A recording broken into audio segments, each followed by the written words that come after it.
हैं आप, मैं हूं आपके साथ सुरभि राजपूत। कोरोना महामारी की दूसरी लहर पीक पर आकर जा चुकी है। तीसरी लहर को लेकर संभावना जताई जा रही है। बताया जा रहा है कि तीसरी लहर बच्चों के लिए बहुत ज्यादा खतरनाक होगा। तीसरी लहर के लिए क्या इंतजाम किया जा रहा है, इसी को लेकर आज हम चर्चा करेंगे। लेकिन इससे पहले आपको बता दें कि कोरोना महामारी की दूसरी लहर में जो मौत का तांडव पूरे देश ने देखा, इसे देखते हुए तीसरी लहर से निपटने के लिए प्रशासन हर स्तर पर तैयारियों में जुट गया है और संभावना जताई जा रही है कि बहुत जल्दी ही कोरोना महामारी की तीसरी लहर भी आने वाली है। और इस तीसरी लहर में सबसे ज्यादा खतरा बच्चों के लिए ही है। सबसे ज्यादा खतरनाक तीसरी लहर ये बच्चों के लिए साबित हो सकता है, ऐसा अनुमान लगाया गया है। तीसरी लहर के लिए क्या इंतजाम किए जा रहे हैं, क्या क्या इंतजाम कर रहा है प्रशासन अपने स्तर पर, जिला स्तर पर, राज्य स्तर पर और केंद्र स्तर पर।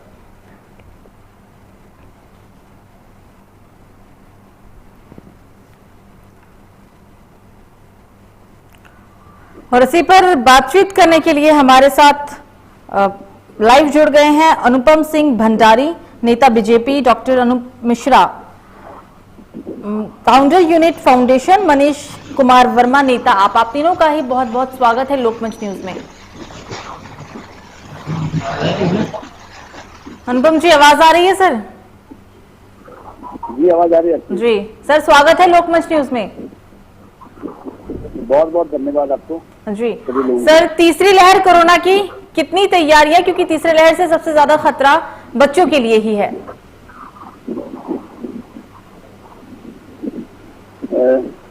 सर्वप्रथम लोकमंच के समस्त दर्शकों को मेरी तरफ से सादर प्रणाम, नमस्कार। और जहाँ तक कि अभी तीसरी लहर जो अभी आ रही है, उसके लिए हमारे सरकार की तरफ से व्यापक तैयारी हो चुकी है। और आपको एक बात बताना और चाहूंगा मैं कि इस समय उत्तर प्रदेश पहला राज्य बन गया है जहां पर हम लोग ने इस बच्चों के लिए थर्ड जो लहर आ रही है और बच्चों के लिए खतरनाक बताई जा रही है, तो उसके ही बेसिस पे हम लोगों ने लखनऊ और नोएडा में इस समय live hand zone training start कर दिया है, जिसमें सारे डॉक्टर 3 चरणों में ट्रेनिंग होगी, जिसमें सारे डॉक्टर्स को जैसे कैसे ट्रीटमेंट कराना है, कैसे करना है, बच्चों की देखभाल कैसे करनी है, उसके बेसिस पे एक प्रॉपर ट्रेनिंग दी जा रही है। और ये ट्रेनिंग देने वाला उत्तर प्रदेश पूरे भारतवर्ष का पहला राज्य बन गया है जी। इसके साथ साथ जितने भी 12 साल से कम बच्चे हैं उनके अभिभावकों के लिए एक टीकाकरण शिविर का करने का प्रयास किया गया है। और इसके साथ साथ जितने भी सीएससी या पीएससी हैं वो सारे जितने भी रहेंगे वो अपने जनप्रतिनिधि हमारे विधायक के इसको वोट देंगे। और इसके लिए हर जिले में बच्चों के लिए एक स्पेशल वार्ड बनाएगा, जितने भी पीडियाट्रिक वार्ड हर अस्पताल में कम से कम 100 बेड जो है वो आरक्षित किए गए बच्चों के लिए। बच्चों के लिए अलग से एम्बुलेंस सुविधा की तरह बनाई गई है। जितने भी पीजीआई के जो डायरेक्टर है उनकी अध्यक्षता में बच्चों के लिए एक समिति बनाई गई है जो इसकी पूरी निगरानी करेगी। इसके साथ साथ जितने भी हमारे दवा है उसके उपचार की पूरी आपूर्ति की जा चुकी है। ग्रामीण क्षेत्रों में ऑक्सीजन कंसंट्रेटर की व्यवस्था की जा चुकी है। हर जिले में प्रत्येक घर में इसकी एक निगरानी करने के लिए जांच समिति गठन किया गया है। प्रदेश भर में बच्चों को समर्पित अस्पताल खोले गए हैं। प्रत्येक जनपद में लगभग जो है 100 बेड, जैसे मैंने बताया, पीडियाट्रिक आईसीयू बनाए गए हुए हैं। इसके साथ साथ 10 लाख मेडिकल किट जो है वो जारी की गई हैं। सीएससी में सारे समुचित ऑक्सीजन कंसंट्रेटर है उसकी भी एक देखा गया है कि वहां पर रहे, वो भी उसकी भी इंतजाम किया चुका है। सबसे बड़ी चीज ये है कि हम लोगों ने साथ साथ जितने भी हम लोगों ने ट्रीटमेंट कर रहे हैं, जैसे हम लोग ट्रेस ट्रीट और हम लोग उसमें कार्रवाई कर रहे हैं, जिसमें क्या होता है कि जितने भी मैक्सिमम हम टेस्टिंग करा पा रहे हैं वो हम लोग कर रहे हैं। आज उत्तर प्रदेश जो है भारतवर्ष का पहला राज्य बन चुका है जहाँ सबसे अधिक हम लोगों ने टेस्टिंग किया हुआ है। इससे क्या होता है कि भाई अभी जितने भी लोगों को जागरूक जो टेस्टिंग अभी बचे हुए हैं उनको भी किया जा चुका है बच्चे। और जहाँ से 18 से 44 वर्ष के जो एज ग्रुप के लोग हैं उसमें से मैं बताना चाहूंगा कम से कम 15 लाख लोगों का टीकाकरण अभियान साबित हो चुका है। और मेजर जो है हम लोग जहाँ पर अभी बता रहे हैं हमारे एक ब्लैक फंगस वगैरह का भी एक है, तो उसके लिए हम लोगों ने प्रॉपर व्यवस्था कर रखी है। अभी एक हमको न्यूज में भी मालूम पड़ा था कि IIT हमारे विभाग के लोगों ने कोई मेडिसिन भी बना दी है जो लोगों को काफी कारगर आएगी और इसका फॉर्मूला भी लोगों को देने के लिए उन्होंने कहा भी दिया गया है। लगभग इस समय जैसे आप देख रहे हैं पॉजिटिव जो रेट है वो काफी कम हुआ है। आप देख रहे होंगे इस समय सबसे ज्यादा जो हमारा रेट है वो काफी कम हुआ है। और जिसमें भी जैसे आप लोगों को मैं एक बात बताना चाहूंगा, आयुष विभाग ने एक हैशटैग जारी किया है स्पेशल बच्चों के लिए, आयुष कवच ऐप के नाम से, जिसमें से अभिभावक देख सकते हैं बच्चों को कैसे इसको कराना है, मतलब कैसे उसकी रोग प्रतिरोधक क्षमता की बढ़ाई जाए, इसमें सारी गाइडलाइन उस ऐप के माध्यम से पा सकते हैं। और इस समय 2.5 लाख के आसपास के लोग इस ऐप का इस्तेमाल भी कर रहे हैं। तो मैं इतना कहना चाहूंगा, उत्तर प्रदेश सरकार की तरफ से थर्ड वेव के निपटने के लिए भरकर तैयारी की जा चुकी है। उसके लिए पूरी तरीके से हम लोग तैयार हैं। बिल्कुल। मनीष जी, आपने सुना, उन्होंने बोला अनुपम जी ने कि अब राज्य स्तर पर हम पूरी तरीके से तैयार हैं तीसरी लहर से निपटने के लिए, क्योंकि तीसरी लहर में सबसे ज्यादा खतरा बच्चों को है। पहली लहर के दौरान खतरा 40 साल से उम्र वाले जो लोग थे उनके लिए था, दूसरी लहर में सबसे ज्यादा युवा प्रभावित हुए हैं, और तीसरी लहर में ऐसा अनुमान लगाया गया है कि बच्चों के लिए बहुत ज्यादा खतरनाक हो सकता है। सारी उपलब्धियां गिनवाई अनुपम जी ने, आप इनकी बात से कितना सहमत है सर? नहीं, सर्वप्रथम मेरी तरफ से आप सभी को बहुत बहुत प्रणाम। और जैसा कि इन्होंने बताया है, और मतलब जो दूसरी लहर आई और उसमें हमारे प्रदेश के जो व्यक्तियों को जो कठिनाइयों का सामना करना पड़ा, उससे हम लोग बहुत दुखी हैं। और ये बड़ा चिंता का विषय है, क्योंकि पहले से ही ये मालूम था कि जैसे अभी मालूम है कि ये तीसरी लहर आई, ऐसे संभावना जरूर थी कि दूसरी लहर भी आ सकती है। और उसमें जो राज्य सरकार का जो रोल रहा वो आप सभी ने देखा है और पूरे देश ने देखा है कि भगवान भरोसे छोड़ दिया गया। और जितना 10 लोगों को इलाज मिल पाता था तो 90 वेटिंग में खड़े रहते थे। उसमें हमारी पार्टी, आम आदमी पार्टी ने, आपने देखा कि हम लोगों ने अपनी तरफ से इस परिस्थितियों में राजनीति को भुलाकर अपनी तरफ से बहुत कुछ करने की कोशिश किया। हमने लोगों को सिलेंडर भी पहुंचाने की कोशिश किया, हमने फ्री ऑटो भी चलाए, उसको भी सीज कर दिया गया।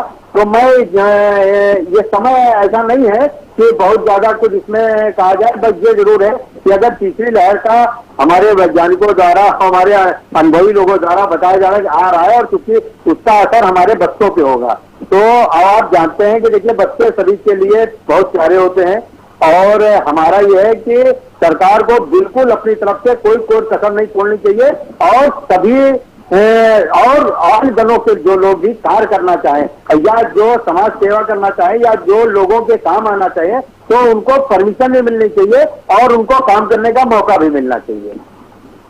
मतलब काम करने का मौका मिलना चाहिए, तो क्या काम करने से कोई जो राज्य सरकार है वो रोक रही है? आगे आके हर कोई बढ़ चढ़कर काम कर सकता है, समाज के लिए अच्छा कार्य करके उनकी मदद कर सकते हैं सर। बिल्कुल बिल्कुल बिल्कुल, मैं कहना चाहूंगा, हमने यहाँ पे लखनऊ में फ्री निःशुल्क ऑटो, ऑक्सीजन युक्त ऑटो चलाए, और जिसको हम लोगों ने 2 दिन चलाए, तीसरे दिन हमारे 2 ऑटो सीज कर दिए गए। ये दिल्ली में क्या हुआ सर? यूपी छोड़ दीजिए, यूपी तो बीजेपी के हाथ में है, जवाब उनसे ले लेंगे। दिल्ली की बात कर लीजिए। आप कह रहे लखनऊ में हमने चुलाई सीज कर लिया, यूपी में, दिल्ली में क्या हुआ? नहीं, दिल्ली में तो हमने ऑटो सिलेंडर भी चलाए, और जितना हमारा हो सका वो हम बिल्कुल दिल्ली में हमने किया लोगों के लिए। और ये वहाँ पे उदाहरण है कि कम से कम लखनऊ के हम लोगों ने कम से कम 20 लोगों का इलाज दिल्ली में करा दिया। मतलब जो लखनऊ के मामले, लखनऊ के जो मरीज हैं वो दिल्ली में जाके इलाज कर रहे हैं। सर, दिल्ली वालों को तो बेड और ऑक्सीजन तो मिला ही नहीं, तो लखनऊ को इलाज कहां से कराएंगे? लखनऊ तो छोड़ दीजिए, दिल्ली की तो सिर्फ 2 करोड़ जनता है, 2 करोड़ में रोजाना 30,000 35,000 तो इन्फेक्टेड हुए हैं। दिल्ली वालों को क्या ऑक्सीजन मिला? दिल्ली वालों को बेड मिला? मैडम, जितनी क्षमता थी उसके हिसाब से बिल्कुल हम लोगों ने पूरी कोशिश किया कि उनका जितना भी समुचित इलाज हो सके उतना हम लोगों ने इलाज बिल्कुल कराया। अगर जैसे आप लोग कहते हैं वहाँ की क्षमता अगर 2 करोड़ है, तो क्षेत्रफल भी मतलब वहाँ उसी हिसाब से वहाँ कम है, तो मानी बात है कि यहाँ ज्यादा फैसिलिटी, लेकिन जितनी हम लोग कर सके उतनी हमारी सरकार ने भी और हमारे हर मंत्री यहाँ जो है नहीं, हमारा हर मंत्री प्रतिदिन अस्पतालों में रहा और जितना संभव हो सका उतना जरूर किया गया। लोगों के लिए ऑक्सीजन, दवाइयां, इंजेक्शन सब बिल्कुल उपलब्ध कराया गया। अनुपम जी बोलिए। जी, ये कह रहे हैं कि लखनऊ के मरीज दिल्ली में जाके इलाज कर रहे हैं, दिल्ली तो संभला नहीं। अब यूपी की भी बात क्या ही करें, यूपी का भी कुछ ऐसा ही देखा है हमने। बड़ा अफसोस होता है जब ऐसा व्यक्तित्व आता है हमारे विपक्ष के माध्यम से कि लखनऊ का मरीज जाके दिल्ली इलाज करा रहा है। तो मैं इनसे बुद्धि पर क्या सवाल करूं, ऊपर छोड़ देता हूं मैं आपके ऊपर। जहाँ तक मेरा कहना है आप लोगों से कि इस समय 96.6 का पॉजिटिविटी आप देख रहे हैं, रेट इतना ज्यादा अच्छा हुआ है और इस समय सबसे अधिक टीकाकरण करने का राज्य बना है, सबसे अधिक टेस्टिंग करने का राज्य बना है। लगातार पर डे 3 लाख टेस्ट हो रहे हैं। इसमें क्या हो रहा है कि लोगों को टेस्ट जब मालूम पड़ रहा है तो टेस्टिंग हो रही है, फिर ट्रेसिंग हो रही है, फिर ट्रीटमेंट हो रहा है। जैसे इसके साथ साथ ज्यादा टेस्टिंग किया जा रहा है और जहां तक जो विपक्ष है वो केवल भ्रामक प्रचार करता है कि भाई इसमें ये हो रहा है, इसमें वो नहीं हो रहा है। जो चीजें हैं वो आपके सामने है। इस समय सबसे अधिक जो कार्य हो रहा है युद्ध स्तर पे, सेकेंड ब्रिगेड पे जो काम हुआ आपके सबके सामने देखा। 21 करोड़ जनसंख्या का राज्य है हमारा उत्तर प्रदेश। इसमें जिस लेवल पे काम किया, जहां तक बात हम कर रहे हैं दिल्ली की, 2 करोड़ के आसपास आबादी वहां पर है, 10 गुना आबादी ज्यादा है, उस लेवल पे काम किया है। हर चीज के लिए जो है आपके सामने आपके पास पावर भी है, आप हमको अपनी तरह पूरी आजादी के साथ कार्य करने दीजिए तो आपसे ज्यादा अच्छा कार्य करके दिखा देंगे। कहाँ पे, यूपी या दिल्ली? बोलने का पूरा मौका दिया गया। नहीं, दिल्ली की बात कर रहा हूँ। दिल्ली में अगर आप भी जान रहे हैं कि मतलब कानून बना करके जिस तरह दिल्ली सरकार के अधिकारियों को कम करने का प्रयास किया गया है। अगर आप यूपी की बात करते हैं कि आपने यूपी में 10 बड़ा क्षेत्र है ज्यादा कार्य किया, और तो आपको ये भी ध्यान रखना चाहिए कि आपसे दिल्ली से 10 गुना ज्यादा अधिकार भी दिल्ली के पास कोर्ट ने फटकार क्यों लगाई सर? कोर्ट की फटकार क्यों थी फिर दिल्ली के लिए? कोरोना को देखते हुए क्योंकि मरीज वहां मर रहे थे तो कोर्ट की फटकार क्यों थी? फिर अगर अच्छा कार्य कर सकते थे तो सरकार के लिए भी थी। ऐसा नहीं है कि कोर्ट खाली दिल्ली, देखिए जहां कमियां है, अगर कमियां होती हैं तो वहां अगर उन्होंने आपको लगता है कि दिल्ली सरकार की कमियों को उजागर किया तो ऐसा नहीं है। केंद्र सरकार और यूपी सरकार की कमियों को भी कोर्ट ने उजागर किया है। उन्होंने उनको भी बताया कि आपका काम नहीं अच्छा था। मतलब बीजेपी ने ऐसा काम किया तो आम आदमी पार्टी भी करेगी, बराबर का टक्कर। ठीक है, बने रहिए सर। नहीं, ये नहीं है। यहाँ तो जिस समय लॉकडाउन की जरूरत थी, जिस समय लोगों को हमारे अगुवाकार लोगों की जरूरत थी, उस समय हमारे अगुवाकार लोग बंगाल में चुनाव करा रहे थे। आप ये बात कब बोलते हैं जब आम आदमी पार्टी चुनाव के रण में नहीं कूदती, जब आप भी चुनाव प्रचार नहीं करते, जब पार्टी की तरफ से चुनाव प्रचार नहीं किया जाता, आप बिल्कुल मना कर देते कि हमें नहीं लड़ना जी चुनाव। आप ऐसे कैसे कह सकते हैं कि सिर्फ बीजेपी ने ही बंगाल में चुनाव कराया? सभी पार्टियों ने चुनाव कराया, हर पार्टी रैली कर रही थी। कोरोना पे तो किसी का ध्यान नहीं था, हर किसी को राजनीति करनी थी, हर किसी को बंगाल जीतना था। मैडम दिक्कत तो यही है कि एक्चुअल में ये आप करें तो सब ठीक और दूसरा करे तो जैसे आपने कहा कि हर कोई चुनाव प्रचार में था, तो एक मजबूरी अगर चुनाव आयोग को भी कोर्ट ने फटकारा है कि आप भी कर सकते हैं। और आप भी जानते हैं कि चुनाव आयोग जो अगर चाहता तो कलकत्ता के बंगाल के चुनाव रोक करके उस समय लोगों की सेवा में, क्योंकि जनता हमारे लिए ज्यादा जरूरी है, गद्दी जरूरी नहीं है। बिल्कुल, जनता ही जरूरी है, हमेशा जनता ही जरूरी ज्यादा होनी चाहिए किसी भी दल के लिए। देखा सर, वो दिखा बंगाल के चुनाव में, दिखा पार्टियों के लिए जनता कितनी जरूरी है। बने रहिए आप दोनों। सीधा चलते हैं डॉक्टर मिश्रा जी के पास। डॉक्टर मिश्रा, पहले लहर के दौरान ज्यादा प्रभावित बुजुर्ग हुए, दूसरे लहर में युवा, तीसरे लहर में बच्चे, ऐसा अनुमान लगाया गया है। आपके हिसाब से कैसे देखती है आप इसे, ये बताएं डॉक्टर साहब। ऑल लोकमंच न्यूज को बहुत बहुत धन्यवाद कि उन्होंने अपना बहुमूल्य समय निकालकर आज इस प्रांगण में मुझे रखा है। और स्वाभाविक सी बात है कि जब विद्यालय में कोई फेल होता है तब वो फेल होने के लिए पूछता है। पहला और दूसरा जो हमारे सामने एक फेज था कोविड का, कोरोना वायरस का, तो जिसमें बुजुर्गों का और इसमें जो सीनियर पर्सनैलिटी है उनके साथ की चीजें फेज हुई। तो फर्स्ट ऑफ ऑल मैं होम्योपैथिक का फिजिशियन हूँ, तो होम्योपैथिक पद्धति से काफी लोग ठीक भी हुए। और इसके साथ साथ जो आपका सेकंड फेज है कि जो उसमें काफी बुजुर्ग और सीनियर पर्सनैलिटी की जान गई है। और थर्ड में जो एक बच्चों के लिए क्राइटेरिया होकर आ रहा है, जो लगता है कि बच्चों के लिए बहुत ज्यादा इसमें सारी चीजें परेशान होने वाली चीजें हैं। तो ये सारी चीजें जब तक हम अपने पर्टिकुलर गाइडलाइंस को फॉलो करना स्टार्ट नहीं करेंगे, ऐसे ही बच्चों के साथ फिर आने वाले और भी ऐसे केसेस कोविड के आएंगे। और रही बात राजनीतिक पार्टियां की, तो मैं इसके जो है अगेंस्ट बिल्कुल नहीं बोल सकता हूं, क्योंकि हमारा जो एक अध्याय होता है वो होता है सर्वे भवन्ति सुखना। सर्व में जो है हम सबके लिए सब कुछ एक बराबर से सोचें। और सरकार से मैं सिर्फ इतना करना चाहूंगा कि कोविड वैक्सीनेशन के संबंधित जो आपकी पहल चलाई जा रही हो, चाहे बीजेपी सरकार हो या फिर आम आदमी पार्टी या फिर कोई भी सरकार, जितने भी लोग वैक्सीनेशन को लेकर प्रोग्राम कर रहे हैं, जैसा कि अभी आम आदमी पार्टी के भैया जी ने बताया कि यहाँ पर सामाजिक संस्थाओं को आगे आने दिया जाए और वो कार्य करें। तो फर्स्ट ऑफ ऑल सामाजिक संस्था में भी वो एजुकेटेड बंदे होने चाहिए और मेडिकल से संबंधित लोग होने चाहिए।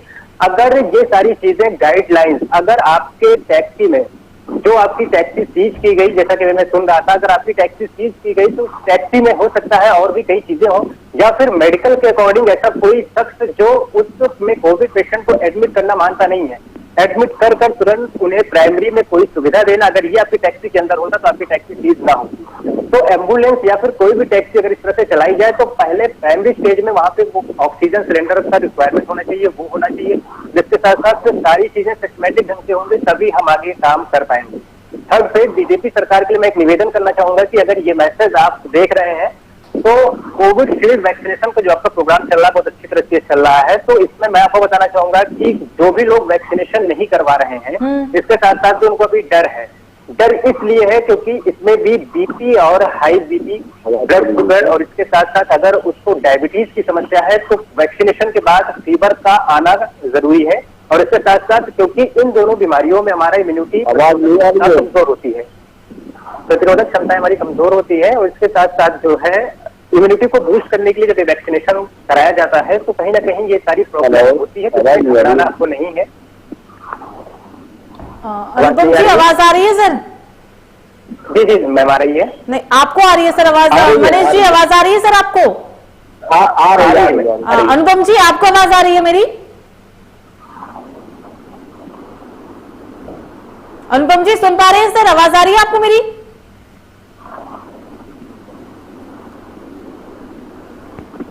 किसी तकनीकी समस्या के कारण उन तक हमारी आवाज नहीं जा रही है। बोलिए सर, आप बोल रहे थे डॉक्टर साहब कुछ। जी, तो मैं वैक्सीनेशन के लिए आर्गुमेंट कर रहा था कि प्रतिरोधक क्षमताएं इसमें वैक्सीन के बाद ऑटोमेटिक कम होती हैं, जिसमें फीवर आता है तो घबराना नहीं है। आगे चलकर जो वैक्सीन नहीं लगवा रहे हैं इनके लिए एक पहल की जा सकती है लोकमंत्र के इतिहास तक, और इसके पहले भी किसी ने नहीं सोचा होगा। और मैं एक ऐसी सोच के साथ आपके साथ जुड़ रहा हूँ क्योंकि मैं ऑलरेडी एक फाउंडर हूँ यूनिक फाउंडेशन, जो कि एक सामाजिक संस्था है। और इसके साथ साथ बहुत सारे मास्क का डिस्ट्रीब्यूशन या सैनिटाइजर का डिस्ट्रीब्यूशन, इसके थ्रू यूनिक होम्योपैथिक ये यूट्यूब पेज भी है जिससे बहुत से लोग होम्योपैथिक से भी कोरोना से ठीक हुए हैं। और वो थर्ड फेज के लिए उसके वीडियोज भी जारी किए गए हैं जहां से वो देखकर उसका प्रिकॉशन भी ले रहे हैं।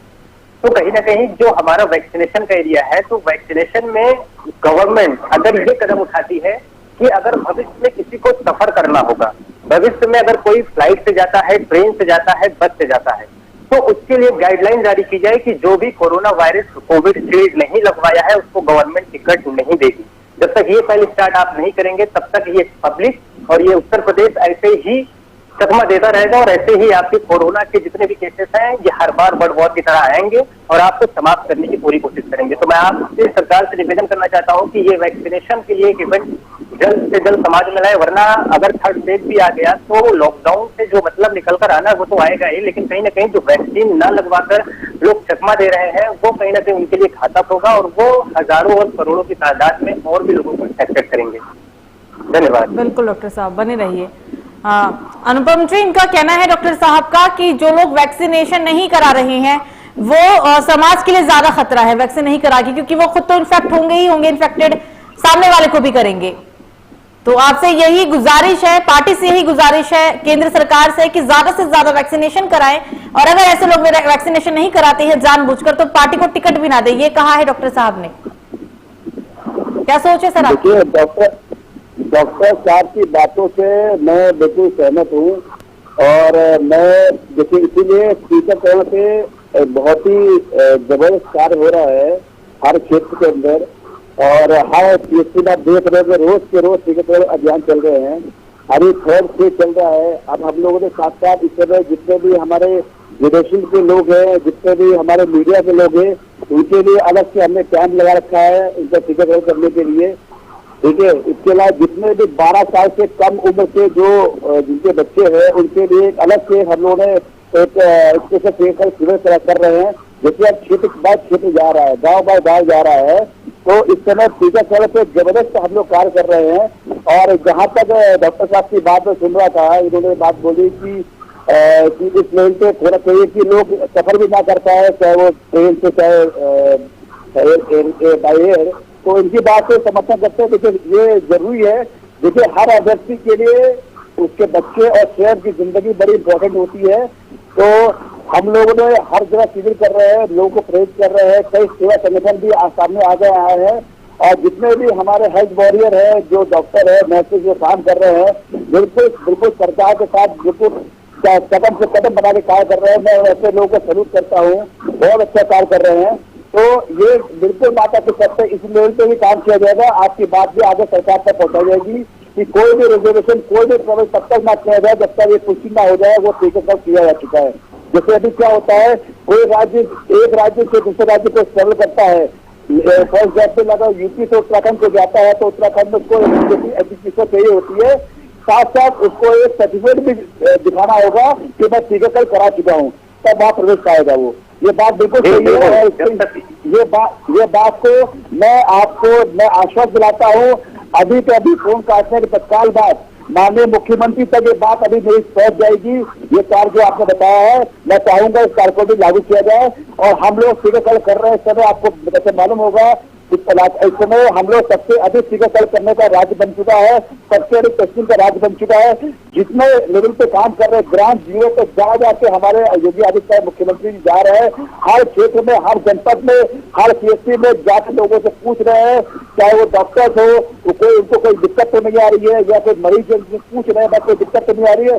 तो अगर कोई दिक्कत मालूम पड़ती है तत्काल उसका समाधान भी किया जाता है। तो मैं आप लोगों से ये आश्वस्त दिलाता हूँ, हमारे माननीय योगी आदित्यनाथ और हमारे जितने भी डॉक्टर्स लोग हैं, हम लोग पूरे कोशिश कर रहे हैं कि थर्ड वेव जो है वो इसमें हमारे किसी भी भाई बच्चों की मौत ना हो।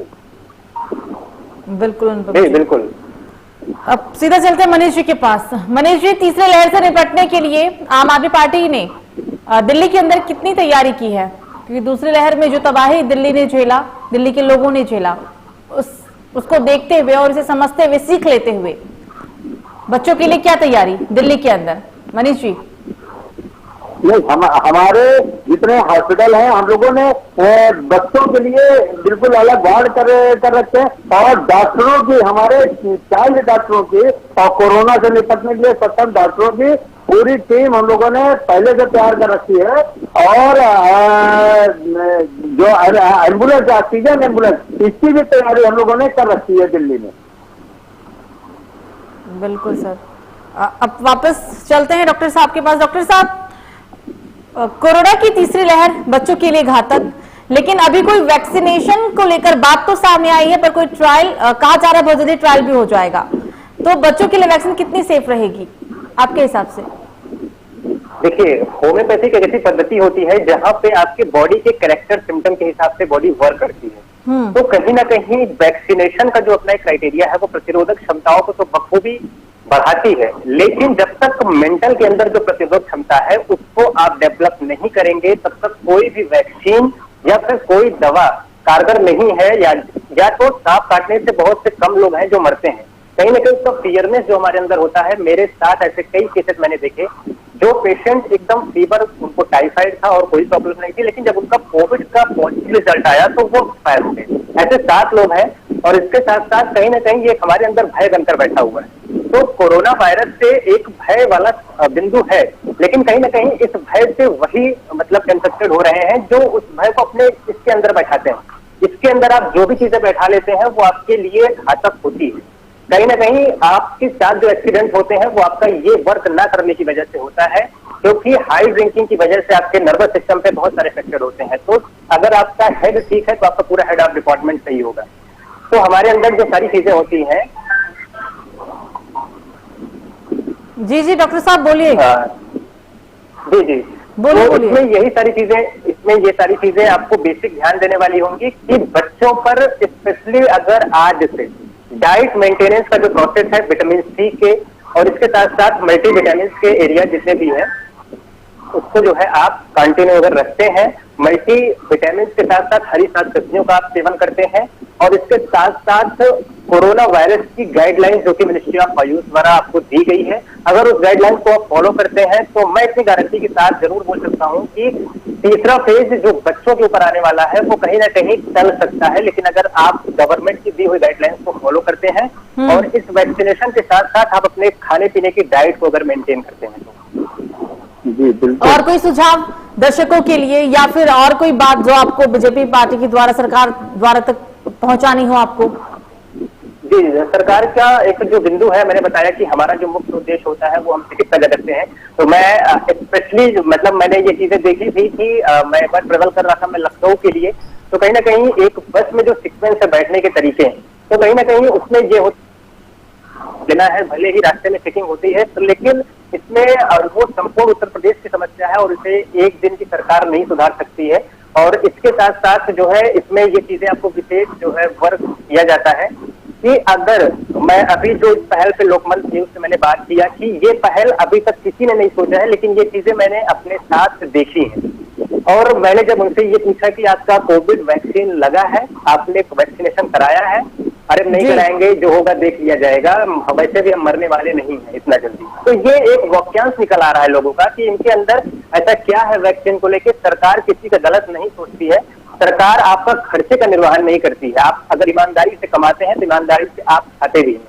तो कहीं ना कहीं सरकार आपको कहीं ना कहीं आकर ये नहीं देगी कि आप मर गए तो आपके साथ ये सारी चीजें, जैसा कि अभी एक न्यूज चैनल के माध्यम से पता चला था कि आपके अगर घर में कमाने वाला कोई व्यक्ति खत्म होता है जो है उसको पेंशन योजना के तहत कार्य करेगी। तो कहीं ना कहीं उस पेंशन से आप कितने दिन चला लेंगे और अगर कल को सरकार चली गई तो आपके ऊपर क्या होगा। तो इसमें जो भी सरकार की गाइडलाइंस आती है वो पल के लिए तो आपके लिए बढ़िया है, वो कारगर है। लेकिन कहीं ना कहीं अगर सरकार भाजपा या फिर कोई भी सरकार अगर आती है, क्योंकि आते और जाते ये कोई ना कोई ऐसी कार्यवाही कर जाती है जिसकी वजह से हो सकता है बाद में आप रोड पर आ जाएं, तो उसकी बात ही कौन जिम्मेदारी लेगा? उसकी बात की जिम्मेदारी सिर्फ वही होगा जिसका मन और प्रतिरोधक क्षमता सबसे तेज होगी और गवर्नमेंट की गाइडलाइंस को फॉलो करता रहेगा। फर्स्ट फेज, सेकंड फेज और आपका जो थर्ड फेज आने वाला, फर्स्ट सेकंड फेज में हम लोगों ने भी बहुत सारे पेशेंट देखे और वो होम्योपैथिक से भी ठीक हुए। सबसे बड़ी भारत की समस्या एक यहाँ पर सबसे ज्यादा ये आती है कि जो एक चोरी करने का प्रोसेस होता है, वो चाहे सरकार हो, पब्लिक हो या फिर ऑडियंस हो, कोई भी हो, रिपोर्टर भी हो सकता है, मैं किसी का यहाँ पे नाम नहीं ले रहा हूँ, लेकिन कहीं ना कहीं अगर कोई सरकार आपके लिए नीति निकालती है, जैसे कि होम्योपैथिक के मिनिस्ट्री ऑफ आयुष ने एक निकाला कि वेनेडियम 30 और आपका स्पिरोस्पर्माक्यू जो होम्योपैथिक की मेडिसिन है, इसे आप लीजिए और ऑक्सीजन लेवल बढ़ाइए। तो कहीं ना कहीं जो भारत की सबसे बड़ी समस्या है कि अगर उन्होंने एक गाइडलाइन जारी कर दी भाई ये दवा इसकी जान बचाती है, तो सबसे बड़ी समस्या भारत की है कि लोग स्टॉक करके रख लेते हैं। बहुत से ऐसे लोग यहाँ पर हैं जिन्होंने दवाओं को स्टॉक करके रख लिया है। थर्ड फेज आए चाहे ना आए, सरकार फिर से नए नए गाइडलाइन जारी कर देगी, लेकिन वो दवाएं एक्सपायर हो जाएंगी। बाद में आपको देखिएगा आपके न्यूज के माध्यम से ही कि 50 से ज्यादा पैरासीटामोल कहीं फेंकी मिली है, उससे ज्यादा कहीं ना कहीं वैक्सीन आपको नाले में तैरते हुए दिखेंगे। तो ये भारत की सबसे बड़ी समस्या है। तो मैं चाहूंगा कि इस पे भी ठोस कदम उठाए जाए। डॉक्टर और इसमें हमारे जितने भी चैनल्स पे लोग विजिट कर रहे हैं और देख रहे हैं, मैं उनके लिए, वो डॉक्टर भी हो सकते हैं, फार्मासिस्ट भी हो सकते हैं, तो मैं उनसे इतना दरख्वास्त करना चाहूंगा कि अगर वो लोग वैक्सीन से संबंधित या फिर ऐसी कोई मेडिसिन प्रोवाइड कराते हैं तो पेशेंट का प्रिस्क्रिप्शन जरूर देखें, क्योंकि स्पिरोस्पर्माक्यू इतनी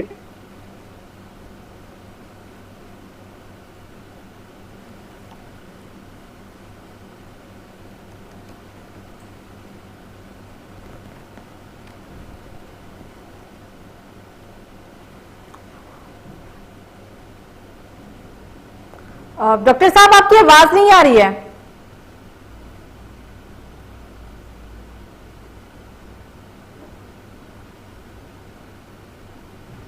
डॉक्टर साहब, आपकी आवाज नहीं आ रही है मुझ तक।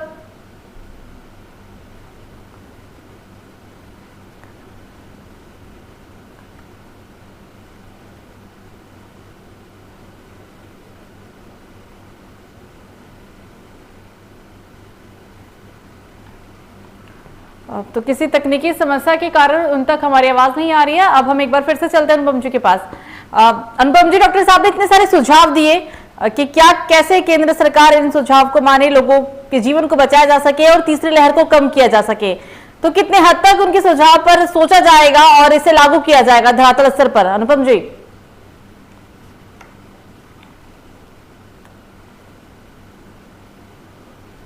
अनुपम जी, क्या आप मुझे सुन पा रहे हैं?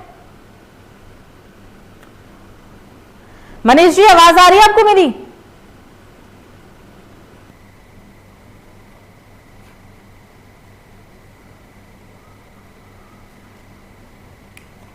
तो तीसरी लहर को लेकर काफी तैयारी हो चुकी है, क्योंकि जिस तरीके से दूसरे लहर के दौरान इस देश में कोरोना महामारी की वजह से मौत का तांडव झेला, सब चीजों को देखते हुए तीसरी लहर को लेकर संभावना जताई गई है और ये तीसरी लहर बच्चों के लिए काफी खतरनाक भी साबित हो सकता है। इसी को लेकर आज हमने चर्चा किया, बातचीत की बीजेपी नेता से, आप नेता से और हमारे डॉक्टर साहब से। फिलहाल अभी के लिए मुझे दीजिए इजाजत। लोकमंच न्यूज पर खबरों का सिलसिला जारी रहेगा। नमस्कार।